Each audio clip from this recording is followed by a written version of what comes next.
Sometimes it's therapeutic to take a break from all horrible and frightening things because, let's face it, real life is full of stressful, terrible situations and waking nightmares. Whether they be developments in the world at large, or just personal issues like your health or your lack of money in an increasingly expensive world, there is plenty to be fearful of in your everyday existence. Sometimes you just want to relax and play a game with cute little animal friends in bright colors. No evil, no violence, no demons.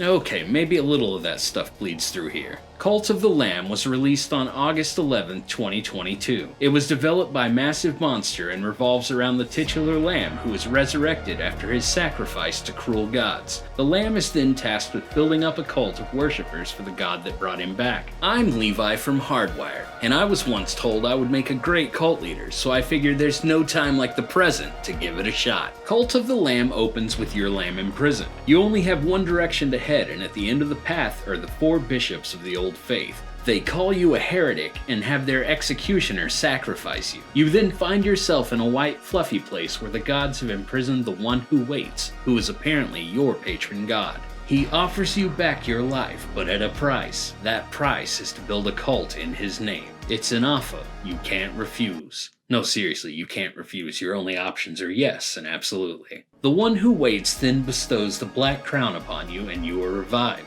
You then slaughter your way through the servants of the other gods until you rescue what will become your first follower. Then you take a demonic portal to the area that will become your base. Cult of the Lamb is basically 2 games mashed together. The first being a base building game, the second being a dungeon diving adventure where you earn resources to bring back to your commune. Upon arriving at your base for the first time, you must indoctrinate the forest friend you found earlier into your cult. You then decide whether to have them harvest wood or stone, and thus begins your work. Your followers age over time and eventually die of old age. If you don't sacrifice them first, and believe me, you will want to, as they constantly ask you for annoying things when all you want to do is go on a crusade, but instead you have to spend your time cleaning up poop, or making someone eat poop, or fertilizing your farm plots with poop. There's a lot of poop in this game. From here you have to build a cooking fire, for you must feed your followers to keep them around, and sometimes feed them poop to keep them around. Seriously, one guy came up to me and asked me to make another guy eat a bowl of poop, then came back and asked me to make that guy eat poop a second time. Then I'm pretty sure later that same guy told me it had always been a dream of his to eat poop,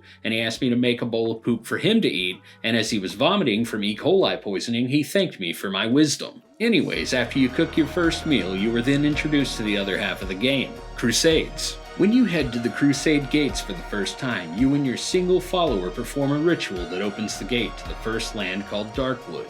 Darkwood is ruled over by the bishop named Leshy. There are 3 other gates of equal size, each representing an area with the other 3 bishops. To access Anura, the next area, you need 7 followers. Anura is ruled over by the second bishop, Hecate. The third area requires 9 followers and is named Anchordeep. It is ruled over by Calamar. The fourth and final of these lands of the Old Faith requires 12 followers and is named Silk Cradle. This area is ruled by Shamora. Each time you defeat the ruler of one of these lands, a chain breaks off from the giant gate at the center of all these gates. The final boss of the game resides there.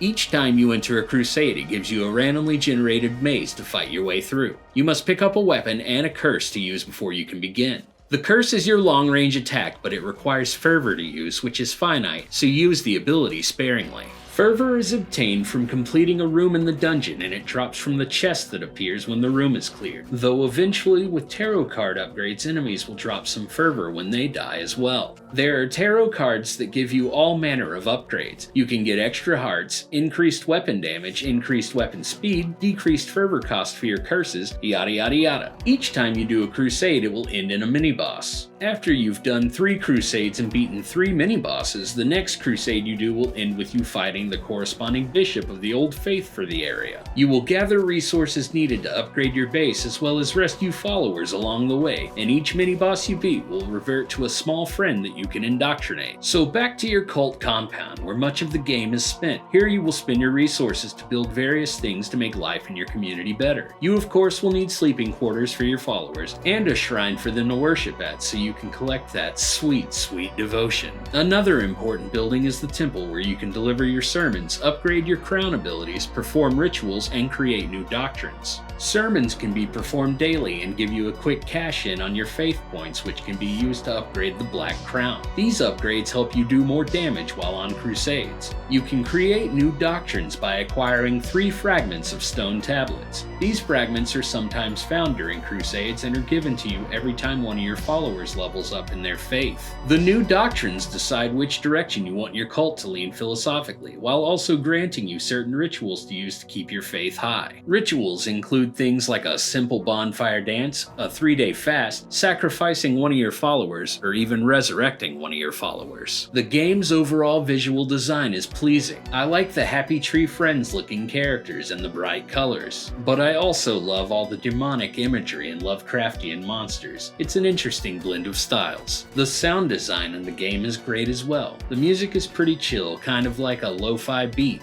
The characters speak to you in chat boxes like a Zelda game, but the mumbling demonic voices that go with those boxes are a nice touch. I couldn't find any sort of graphical errors or really any gameplay errors. The game was very well coded and presented flawlessly. In conclusion, I thoroughly enjoyed my time with Cult of the Lamb. It was just the thing I needed to take it easy before more nerve-wracking, petrifying games come out later this year. Though base building is not my forte in gaming, I did enjoy ruling over my followers with an iron fist and sacrificing/murdering them when they got too old to be of use anymore. Of course, the real reason you've gotta love this game is because it lets you play with poop, and who doesn't enjoy waving their fingers around in doo-doo occasionally? The game was well crafted, and the simple rags to riches story is entertaining enough. Leading a fictional cult was fine, but I think it sounds like too much work to give it a whirl in the real world. That being said, I give Cult of the Lamb a 7 out of 10. For Hardwired, I've been Levi Barner. If you enjoyed this video, please like it and subscribe to Hardwired for more gaming news, reviews, and more. Keep those farm plots fertilized, and I'll see you soon for more death and destruction.